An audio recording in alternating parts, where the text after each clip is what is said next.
बिस्मिल्लाहिर्रहमानिर्रहीम। अस्सलाम वालेकुम नाज़रीन, लाइव डॉक्टर शाहिद मसूद के साथ मैं हूं नाइला अली।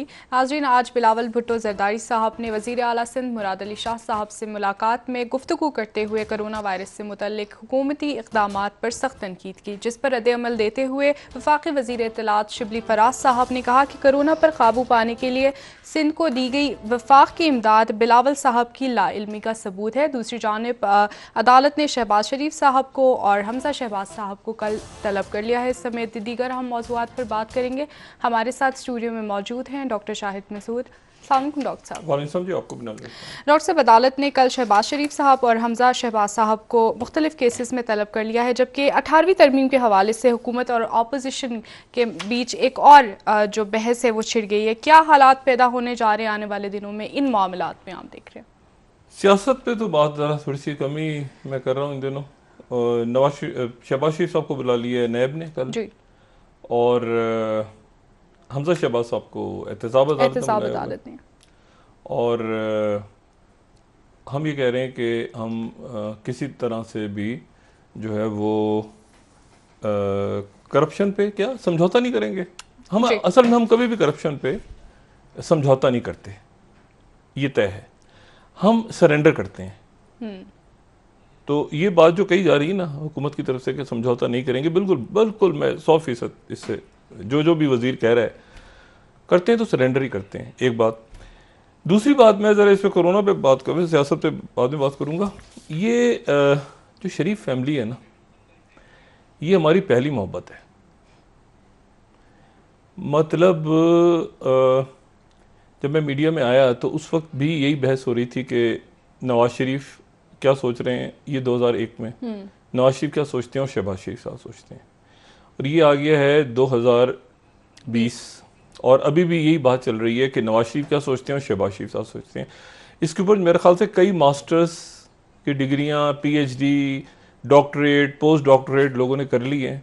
हमारे काम यही है ना हमारा कि नवाज शरीफ क्या सोचते हैं। अच्छा, पहली मोहब्बत में इसलिए कह रहा हूँ कि बीच में पीपल्स पार्टी आ जाए, बीच में कोई चौधरी शुजात आ जाएं, बीच में कोई मुशर्रफ साहब आ जाएं, खुद बनफ से नफीस खुद मुशर्रफ साहब आ जाएं, इमरान खान आ जाएं, कोई आ जाए, हमारा जो है ना सलाम हुक्मरानों को हो रहा होता है, दिल हमारा लगा होता है शरीफ फैमिली पे। तो ये बुनियाद है, ठीक है। मतलब नवाज शरीफ क्या कर रहे हैं, शहबाज शरीफ क्या कर रहे हैं। अच्छा, और ये आगे भी ऐसे होगा। ये 15-20 साल बाद डिस्कशन हो रहा होगा, 10-5-7 साल बाद ही, कि हमजा शहबाज क्या सोचते हैं, मरियम नवाज क्या सोचती हैं, फिर आगे उनके बच्चे क्या सोचते हैं, उनके बच्चे क्या सोचते हैं। और ये हमारा एक मुस्तकिल जो है ना, आप समझ लें कि हमारा एक पाकिस्तान की सियासत में आप कह लें, या इसको फौज की मैं बहुत बिल्कुल नहीं कर रहा, इस्टेब्लिशमेंट होता है ना कि बस एक है, बस इशू रखा हुआ है नवाज शरीफ से शहबाज शरीफ से। मतलब भाई, नवाज शरीफ लंदन बैठे हैं, ठीक है। यानी आप ज़रा देखें कि 2 दफ़ा नवाज शरीफ साहब को सज़ा हुई है, सज़ाए मौत या उम्र भर की उम्र कैद, या पता नहीं क्या, वो खुदा जाने उम्र कैद होती है क्या होती है वो। और वो दोनों दफ़ा बाहर जाके अपने घर में या किसी महल में बैठे हुए हैं, और हम ये कह रहे हैं कि एहतसाब नहीं, कोई समझौता नहीं होगा। मैंने कहा ना, समझौता होता ही नहीं, कभी होता है तो सरेंडर होता है, बस एहतसाब ठुस। अब छोटे मोटे इधर उधर वो पब्लिक को भी तो चाहिए। शेख रशीद साहब कुछ तो बोलेंगे ना, हम कुछ तो बोलेंगे, हम भी कोई टॉक शो करेंगे, कोई करेंगे ना बात, वो करते रहेंगे बस, ठीक है। इसको बुला लिया, उसको बुला लिया, ये करो वो करो, टुक टुक टुक टुक, सारे पैसे आ गए बाहर से, पता नहीं कितने अरब लूटी हुई दौलत भी लिया, ये सब वो चलने दें। अच्छा, अब आ जाए जरा गैर संजीदा इशू पे आ जाते हैं। गैर संजीदा इशू जो है वो कोरोना है। अहम तरीन इशू तो मैंने कहा ना, मुस्तकिल इशू जो है शरीफ खानदान है, कि शरीफ खानदान में कौन क्या सोच रहा है, कौन किसका बच्चा क्या सोच रहा है, किसका बच्चा किसके साथ है। ये एक मुस्तकिल परमानेंट इशू है, तो उस पर वो संजीदा इशू है, उस पर बाद में बात करेंगे। पहले गैर संजीदा इशू पे आ जाएंगे, कितने लोग मरने जा रहे हैं पाकिस्तान में, अल्लाह ना करे। 19,854 केसेस हैं सामने, और कोई 450 के लगभग बात हो गई, ठीक है, 446। अच्छा, अब इसमें जो इम्पोर्टेंट बात है वो ये है कि ये महीना अल्लाह ताला खैरियत से गुजारे। जो बरतानिया की जो अमवात हैं वो अब इटली की अमवात को टच कर रही हैं। अगर आप फिगर्स देखें तो बिल्कुल अब वो 28,000 की फिगर क्रॉस कर गई है। बरतानिया की 28,100 और 28,700 इटली की थी, 28,100 जो है वो बरतानिया की हो चुकी है। और लॉकडाउन जो है वो कई मुल्कों में खुलने जा रहा है, कई मुल्कों, और ये जितने रियासतें या जितने हुक्मरान जहां पर भी है ना, अब इटली में वो गाने वाने नहीं गाते लोग। अब मसला यह है कि लोग बाहर निकल रहे हैं, मुजाहरे हो रहे हैं। अमेरिका की कई रियासतों में मुजाहरे शुरू हो गए हैं कि खोला जाए कारोबार को, और यूरोप के अंदर मुजाहरे हो रहे हैं, भारत के अंदर मुजाहरे या शोर शराबा शुरू हो गया है सारा। पाकिस्तान में यंग डॉक्टर्स पाकिस्तान में मुजाहरे हो भी रहे हैं, नहीं भी हो रहे हैं। मुजाहरे तो नहीं हो रहे पाकिस्तान में, खोला जाए पाकिस्तान में जो है वो पाबंदी नहीं हो रही, इस तरह से कह सकते हैं। ताजर बिरादरी, मुजाहरे का लफ्ज मैं करेक्ट इस्तेमाल कर रहा हूँ, मतलब एहतजाज कर रहे हैं वो, उनकी तरफ से एहतजाज हो रहा है। डॉक्टर्स भी एहतजाज कर रहे हैं कि वहां तो वो बाकायदा सड़कों पर आके वो मतलब कह रहे हैं कि हम इसको, ये रूल्स सारे तोड़ देंगे। अच्छा, यूरोप में और बाकी जगहों पे अब इससे मैं एक थोड़ी सी, अगर चंद मिनट है तो मैं एक बात को आगे बढ़ाता हूं। एक तो ये है कि एक नई तवील जंग का आगाज हो रहा है, नई और तवील जंग। और ये जब बर्लिन वॉल गिरी थी ना, तो ये मैं अपनी एक थोड़ा सा थीसिस, एक अपना नजरिया इस प्रोग्राम में बिल्ड करने की कोशिश कर रहा हूं, और इसको करता भी रहूंगा, लगे भी रहूंगा इसके पीछे। जब बर्लिन वॉल गिरी थी, सोवियत यूनियन के साथ सर्द जंग खत्म हो गई थी, तो उस वक्त ये किताब आई थी क्लैश ऑफ सिविलाइजेशन। और क्लैश ऑफ सिविलाइजेशन जो किताब थी, उसके अंदर जो हंटिंगटन की थ्योरी थी वो यही थी कि जी अब अमेरिका जो है और जो वेस्ट है वो एक नया दुश्मन उसके सामने खड़ा होगा, और वो जो नया दुश्मन है वो सकाफती बुनियादों पे, वो नजरियाती बुनियादों, जो भी था उनका, उसका इशारा जो था वो था इस्लाम की तरफ। वहीं से फिर जुमले निकले, रेडिकल इस्लाम, एक्सट्रीमिज्म, रेडिकलिज्म, ये वो सारा।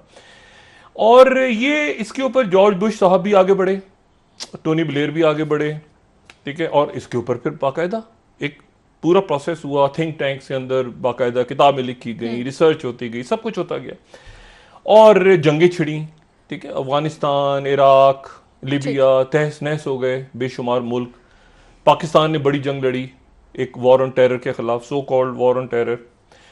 अच्छा, अब जो है वो ये खत्म हो रहा है सिलसिला, यानी वो जो जितने भी थिंक टैंक्स थे, जितने भी अखबारात थे, जितने भी, और वही चेहरे जो 2001 से पहले नजर आते थे और 2001 में एग्जैक्ट नजर आते थे, उनके अब जो तोपों के दहाने हैं वो मुड़ गए हैं इस्लाम से, और वो चले गए हैं चाइना की तरफ। और ये ट्रेड वॉर, और उसके बाद ये चाइना वायरस, और फिर उसके बाद ये 5G जब आएगा, और अब जो नया दुश्मन है वो है चाइना। और चाइना, जो मैंने कल भी बात की थी कि चाइना सबसे पहले निकल के आ रहा है माशी दबाव से जी। और माशी दबाव से जब वो निकल के आ रहा है, तो ये जो 34 ममालिक जिनका डेविड मिलीबैंड ने जिक्र किया था, इनमें से अक्सरियत जो है वो अफ्रीका में है। और ये बात बड़ी इंटरेस्टिंग है अफ्रीका के हवाले से कि अफ्रीका जो है वो वहाँ पर वो कह रहे हैं ना कि बहुत सारे मुल्क ख़त्म हो जाएंगे, 34 ममालिक की बात कर रहा है, मगरबी थिंक टैंक्स कर रहे हैं। सन 2000 से 2017 तक 143 बिलियन डॉलर्स अफ्रीका को दिए हैं चाइना ने बहैसियत कर्जा। ठीक, अफ्रीका को, जो मुल्क कोलैप्स होने जा रहे हैं। मैं आपको बता रहा हूं कि चाइना इस वक्त एक पूरी एक सुपर पावर बन के सामने आ रहा है, और अगली जो जंग है वो हो रही है अमेरिका और चाइना के दरमियान, जिसमें रशिया चाइना के साथ होगा। ठीक, ठीक है, सही। अच्छा, अब इसमें अफ्रीका के मुल्क ममालिक जो मर रहे हैं, जहां पे गुर्बत है, जहां पे अफलास है, पीने का पानी नहीं है, और जहां पे 1.3 अरब आबादी है, वहां पर वो ये कह रहे हैं कि हमें 100 बिलियन डॉलर्स और दे दिए जाएं, जिसमें से 44 बिलियन कर्जों की वापसी है, जो कि चीन को देने हैं। चीन का कर्जा है, IMF नहीं है, चाइना है। और 50 अरब डॉलर्स वो कहते हैं कि हमें अगले साल के लिए दिया जाए। और ये ध्यान में रखें कि बहुत बड़ी बेसिस युगांडा के अंदर बड़ी इन्वेस्टमेंट्स हैं, एंगोला में बड़ी इन्वेस्टमेंट्स हैं, नाइजीरिया में बड़ी इन्वेस्टमेंट्स हैं चाइना की। तो चाइना अफ्रीका के अंदर बहुत बड़ा उसका कहते हैं ना फुटप्रिंट मौजूद है। ठीक। अच्छा, एक खबर जो है आज बड़ी इंटरेस्टिंग है, और वो खबर जो आई है वो मेरे ख्याल से इंडियन डिफेंस रिसर्च विंग है कोई या क्या, जरा इसको बड़ा कीजिएगा प्लीज, ये इंपॉर्टेंट खबर है। ये एक इंडियन सोर्सेज के हवाले से आ रही है, और वो यह है कि China enters Indian ocean at the time of covid crisis, India's navy hunting more than hurting more than expected. उस वक्त में जबकि कोविड का प्रॉब्लम भारत को घेरे हुए है, तो वही और बहुत ज़्यादा माशी क्राइसिस है जी। तो इतलात ये आ रही हैं कि Chinese military of national defence जो है MND, उन्होंने 690 नेवल पर्सनल जो कि उनके टास्क फोर्स के मेंबर हैं पीपल्स लिबरेशन आर्मी के, वो गल्फ ऑफ एडन, ठीक है, जो जहाँ पे बहुत ज़्यादा मौजूदगी है इंडियन प्रेजेंस वहाँ काफ़ी ज़्यादा है, वहाँ पर वो अपने डिस्ट्रॉयर्स लेके और शिप्स एंड वेसल्स के साथ वो उस रीजन की तरफ बढ़ रहे हैं। और इसको प्लान का नाम इसलिए दे रहे हैं कि पीपल्स लिबरेशन आर्मी नेवी, ठीक है ना, तो आर्मी नेवी तो वेरी प्लान कहलाता है। अच्छा, और साथ ही ये सोमालिया के साथ ये वो जगह है जहां से दिसंबर 2008 में चला गया था चाइना, वहां पर चाइना के जो बहरी बेड़े हैं वो वहां पहुंच रहे हैं। और उसके बाद वो ये बात भी इसी रिपोर्ट में है कि ये बिल्कुल जो 2005 में एलन हैमिल्टन ने एक रिपोर्ट बनाई थी जिसमें उसने कहा था कि स्ट्रिंग ऑफ पर्ल्स से मुराद ये है कि मोतियों की सूरत, पर्ल्स मोती, तो स्ट्रिंग ऑफ पर्ल्स के वो मोतियों की सूरत चाइना मुख्तलिफ बंदरगाहों के ऊपर अपनी प्रेजेंस बना रहा है। कंटेनमेंट ऑफ चाइना की जगह, चाइना के घेराव की जगह कंटेनमेंट ऑफ इंडिया होने जा रहा है। ठीक। और इस पे बड़ी बड़ी चीखें वीखें निकाली गई थी, बड़ा शोर उठा था पूरी दुनिया में, क्योंकि उन्होंने कौन कौन सी बेसिस ली थी। ये बहरे हिंद है, ये पैसिफिक में तो वो छाए हुए हैं ना, पहले पैसिफिक में मौजूद है, अमेरिका भी है वहां पर क्या खेल होने जा रहा है। लेकिन ये हम अपने इर्द गिर्द की बात कर रहे हैं। ये शुरू होते हैं जनाब जिबूती से, जो कि अगर उस पर दिखा दें, अगर हमारे पास मैप है, अदरवाइज इसी को रहने दें, मैप पे चले जाएं तो ज़्यादा बेहतर है, कोई किसी भी मैप पे। इंडियन ओशन में वो जिबूती पे मौजूद है अफ्रीका में, जिबूती के बाद वो गवादर में है, गवादर के बाद वो म्यांमार में है, म्यांमार के बाद वो बांग्लादेश में है। तो यानी वो स्ट्रिंग ऑफ पर्ल्स की सूरत जो है वो पूरा का पूरा एक बहरे हिंद में चाइना जो है वो पूरी मिलिट्री पावर के साथ मौजूद है, ठीक है, मौजूद है ऑलरेडी।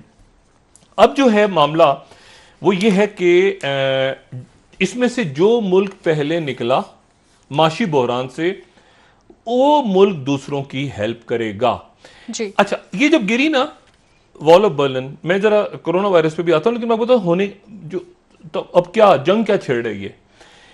ट्रंप जो है वो ये वायरस उस वक्त आया है, वैसे तो वबा का कोई हर जब भी आए तो बुरा वक्त ही होता है, लेकिन इससे बुरा वक्त और कोई भी नहीं था, खास तौर पे ट्रंप के लिए और अमेरिका और वेस्ट के लिए, क्योंकि ट्रंप के अमेरिकन इलेक्शंस हैं, 4-5 महीने बाद इलेक्शंस हैं, और इलेक्शंस, ये जो इलेक्शंस हैं ये लड़े जाएंगे चीन के ऊपर। इसमें जो नारा होगा, यानी अगर जो बाइडेन आएंगे, इसमें जो ज्यादा चीन के खिलाफ बात करेगा, यानी किसी भी मलबा डालना है ना, पब्लिक डाल रही है ट्रंप के ऊपर, तो ट्रंप के अपने ऊपर लेगा मलबा, ट्रंप डाल रहा है चाइना पे। अच्छा, और जो बाइडेन कि वो और इतना ज्यादा वहां पे एक तासुब पैदा हो गया है, और एक जमाने में जैसे मुसलमानों के ऊपर हो गया था कि हर 10 में से 9 आदमी इसको चाइना को जिम्मेदार करार दे रहे हैं, चाहे वो रिपब्लिकन हो या डेमोक्रेट, हराने के लिए भी। बिल्कुल। अच्छा, जो बाइडेन भी सख्त होंगे, ये भी सख्त होंगे। और एक बड़ी इंटरेस्टिंग बात है, जो चाइना की कम्युनिस्ट पार्टी है, चाइना की कम्युनिस्ट पार्टी जो है वो कह रही है कि जितना ज्यादा सख्त चीन मुखालिफ सदर आएगा हमें उतना ही फायदा है। ये नहीं, उन्हें कोई डर खौफ नहीं है, वो कह रहे हैं अच्छा है, ज्यादा अच्छा है, जो भी आए वो ज्यादा आए तो हम तैयार हैं उसके लिए। अच्छा, अब इस पूरी सूरत हाल के अंदर जो ये अब देखें कि अचानक ये मूवमेंट हुई, उसके साथ ही अगर चंद लम्हात और हैं तो मैं एक ट्वीट का जिक्र कर दूं। जी जी। एक ट्वीट किया है और वो अमेरिका का ट्वीट इंतहाई अजब वक्त पे आया है, और वो आया है ताइवान की हमायत में। ठीक। अच्छा, ये अभी ताइवान क्या चीज है, हम सबने नाम सुना हो ताइवान। ताइवान जो है वो एक चीन है, ये देखें ना, अब ये यूएस मिशन टू यूएन, तो एक तो वो चीन है ना जिसको हम मानते हैं, पूरी दुनिया मानती है, ठीक है ना, पीपल्स रिपब्लिक, और एक वो चीन है जिसे कोई भी नहीं मानता। अच्छा, अब वो चीन जिसे कोई भी नहीं मानता, वो रिपब्लिक ऑफ चाइना, उसको उसे कुछ 14 मुल्क मानते होंगे यूनाइटेड नेशंस के। वो दरमियान में अगर नक्शा दिखा आ सके तो हम जरा थोड़ा समझ जाएं कि वो एक, आप इस तरह समझ लें कि जो चाइना है उसके साथ उसका एक बॉर्डर है, एक बॉर्डर उसका जो है वो एक तरफ जो है उसके मतलब एक जजायर है, ठीक है ना, जापान एक तरफ है, फिलीपीन एक तरफ है, लेकिन इसको मानता कोई नहीं है। ताइवान को कोई भी नहीं मानता, यूनाइटेड नेशंस में नहीं मानता, इसकी नुमाइंदगी ना यूनाइटेड नेशंस में ना उस किसी अदारे में है, डब्ल्यूएचओ में भी नहीं है। और चाइना जो है वो कहता है ये हमारा हिस्सा है, ठीक, इसको चाइना इसको अपना हिस्सा कहता है। अब ताइवान की हमायत में अचानक अमेरिका का एक ट्वीट आ गया है कि हम चाइना की इसकी ताइवान की बड़ी तारीफ करते हैं, और ताइवान में चाइना ये बैठा हुआ अमेरिकन, ये सारी जो, और चाइना ने आगे से जवाब दिया है कि अमेरिका ने हमारे अंदरूनी मामलात में दखल अंदाजी की है, क्योंकि ये रुकन नहीं है अक़वाम मुत्तहिदा का, ये ज़हन में रखें। ठीक है, दुनिया के सिर्फ 14 मुल्क, 12-14 मुल्क ऐसे हैं जो उसको मानते हैं, सवाल ताल्लुकात, बाकी कोई मुल्क किसी को पता ही नहीं है कि ताइवान जो है वो एक मुतबादिल चीन है। ठीक है डॉक्टर साहब, ब्रेक ले लेते हैं। रिपब्लिक ऑफ चाइना नाम का जो उसका सरकारी नाम रिपब्लिक ऑफ चाइना है वैसे। ठीक है, आपसे इस हवाले से मजीद भी बात करेंगे, सियासी मामलात और पाकिस्तानी हालात पर भी तो ये फड्डा बढ़ने जा रहा है, अब इसका पाकिस्तान पे भी असर, हर खित्ते जी पाकिस्तान पे इसके क्या असरात मुरतब होने जा रहे हैं, उस हवाले से भी बात करेंगे। नाज़रीन, एक ब्रेक ले लेते हैं, हमारे साथ रहिएगा।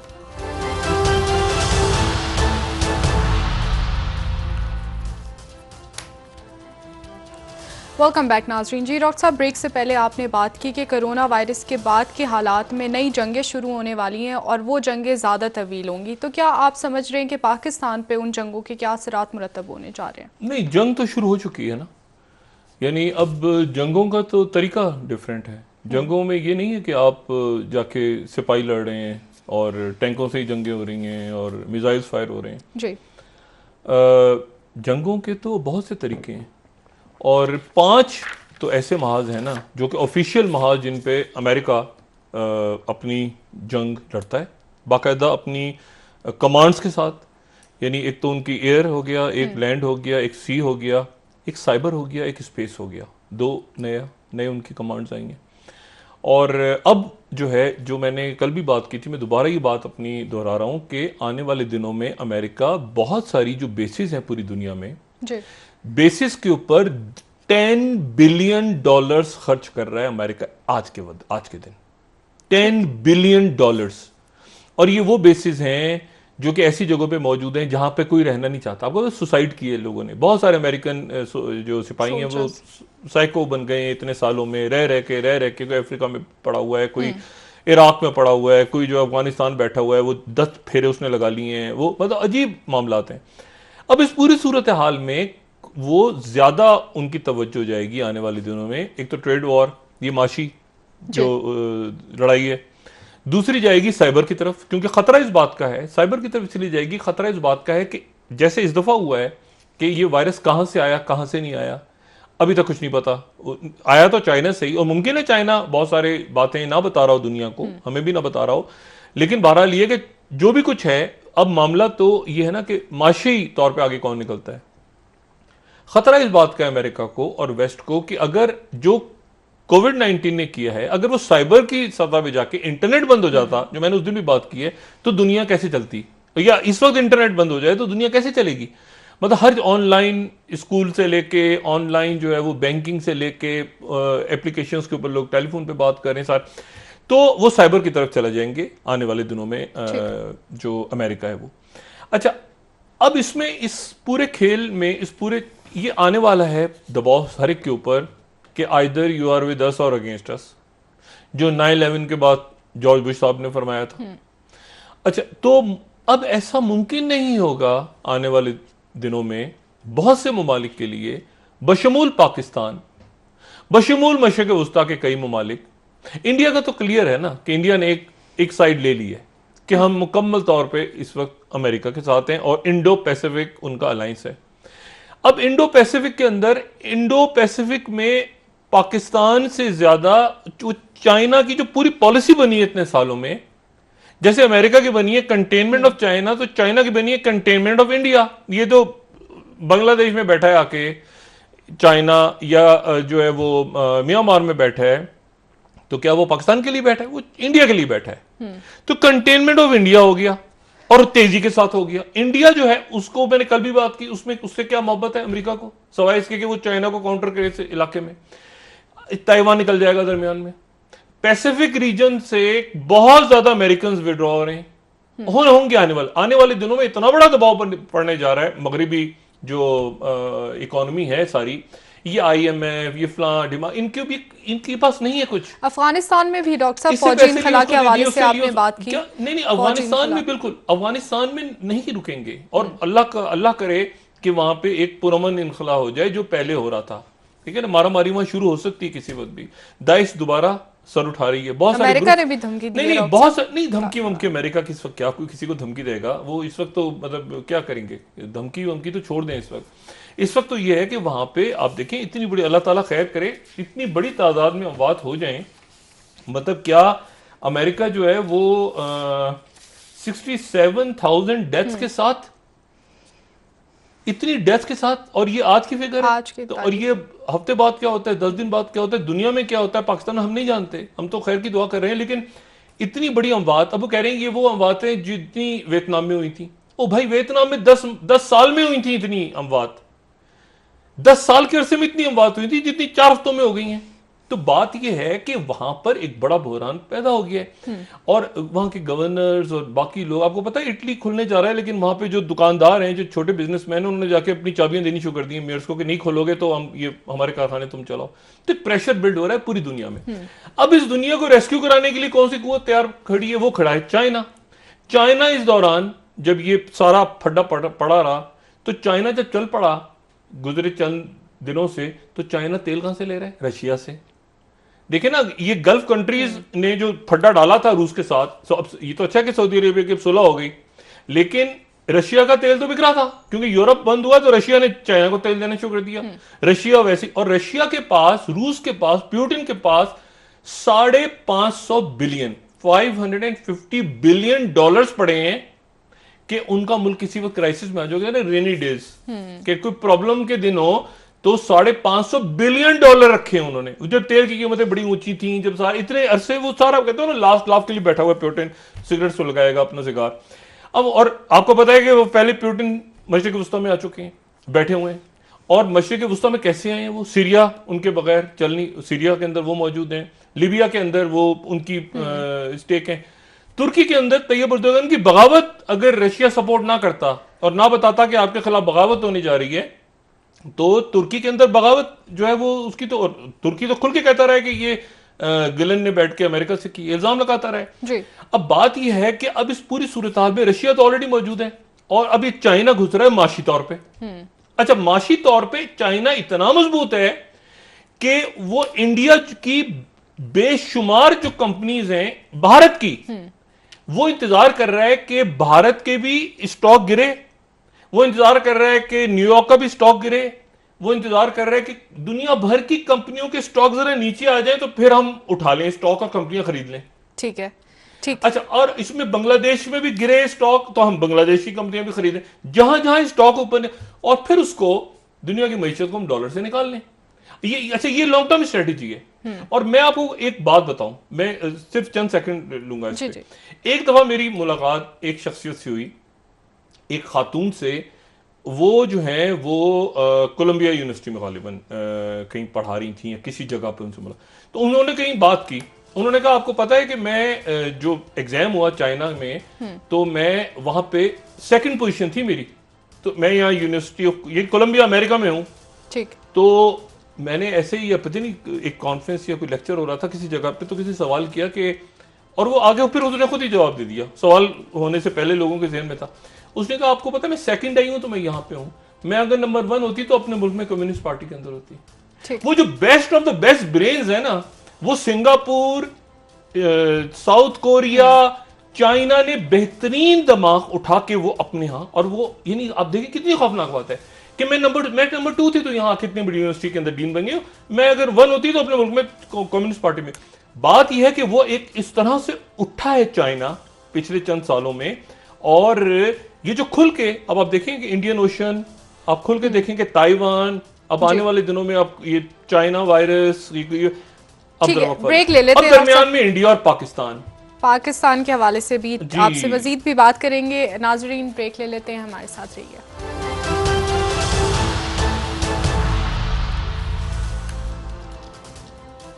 वेलकम बैक नाजरीन। जी डॉक्टर साहब, आपने ब्रेक से पहले बात की कि एक बहुत बड़ी जंग छिड़ चुकी है, क्या समझते हैं कि पाकिस्तान पे इसके असरात क्या मुरतब होने जा रहे हैं? देखिए अभी तो सब बंदियां होंगी इसमें, दो तो चीजें बिल्कुल क्लियर हैं कि इसको एक्सकलेट करेगा अमेरिका। एक्सकलेट इसलिए करेगा कि उनके इलेक्शंस में उन्होंने जाना है, और इतनी बड़ी 30 मिलियन जॉब्स के जा रहे हैं आज से, और इतनी बड़ी तादाद में लोग जानों से चले गए हैं, और उसके साथ आप उस फेज में जा रहे हैं, तो वहां से तलखी बढ़ेगी। अच्छा, जो भी ओपोनेंट भी होगा, अगर जो बाइडेन है सामने, तो जो बाइडेन भी चाइना के अगेंस्ट ही बोलेंगे, और जो चाइना के अगेंस्ट बोलेगा वो ज्यादा, लेकिन उसके नतीजे में वो पॉज बटन ही दबा रहे तो बेहतर है कि तलखी ऐसी ना बढ़ जाए, इतनी ज्यादा ना क्रॉस हो जाए कि कहीं पर आमने सामने आ जाए, खुद या कोई प्रॉक्सी। ठीक है। अच्छा, प्रॉक्सीज अब इंडिया के लिए एक इशू है। इंडिया के लिए इशू है कि एक तो ये पूरी कंटेनमेंट ऑफ इंडिया हो गया इसी दौरान, दूसरी दौरान माशी तौर पे देखिए ना, बांग्लादेश जितना भी वहां पे हसीना वाजिद बैठे या कोई भी बैठे, बांग्लादेश नहीं जा सकता चाइना कुछ के, मतलब ये मुकम्मल तौर पे बहुत से ममालिक, अफ्रीका, बांग्लादेश, बाकी जो चाइना के करीब नहीं थे और जो अमेरिका या इधर उधर दाएं बाएं देख रहे थे, वो मजबूर होंगे इस बात पे। अच्छा, अब इसमें पाकिस्तान की बात आप करें, पाकिस्तान के अंदर वही वाला मामला मैंने कहा ना कि either you are with us or against अस। पाकिस्तान इस वक्त एक ऐसी जगह पे है जहां बड़ी बैलेंस्ड पॉलिसी लेकर आया है, बड़ी मुश्किलों के साथ। जी। हमने भी बड़ी मुश्किलों से अपनी पहली मोहब्बत को, जैसे शरीफ फैमिली है ना, उसको नहीं भूलते हम, इसलिए हमारी पहली मोहब्बत तो है ही अमेरिका तो है ना, लियाकत अली खान साहब के दौर से। तो अब उसको पहली मोहब्बत को, मतलब इधर कुछ भी हो, चाहे एक टुक टुक टुक टुक वहां लगी रहती है, IMF फलाना दिमाग। लेकिन आने वाले दिनों में चूंकि स्ट्रेट बात होने जा रही, तो पाकिस्तान वाहिद मुल्क है जो क्लैरिटी के साथ जो है, यानी वो दरमियान में किसी वक्त कोई भी फैसला कर सकता है, बैलेंस्ड है। ठीक है, उसने सारे अंडे एक टोकरे में नहीं डाले हुए।